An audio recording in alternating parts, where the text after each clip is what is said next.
பாட்டாளி மக்கள் கட்சியை போய் நீங்க வந்து வன்னியர் கட்சின்னா அவங்க யாரும் மறுக்க போறதில்ல. இவங்கள போய் நீங்க வந்து ஹிந்து கட்சி, ஹிந்துத்துவாதா அப்படின்னா அவங்க யாரும் மறுக்க போறதில்ல. அந்த மாதிரி அவங்க யாருமே அதை வந்து எங்கேயுமே ம். வந்து மறுக்கிறதா இல்ல. அது அப்படிதான், ஆமா நாங்க அப்படிதான் அப்படின்ட்டு சொல்லியே தான் வந்து நகர்கிறாங்க.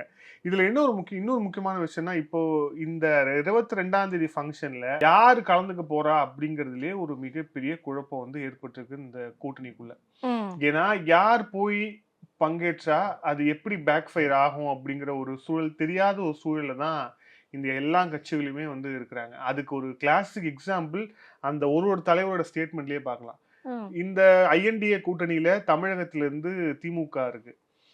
மகாராஷ்டிரால இருந்து சிவசேனா இருக்கு. ம்.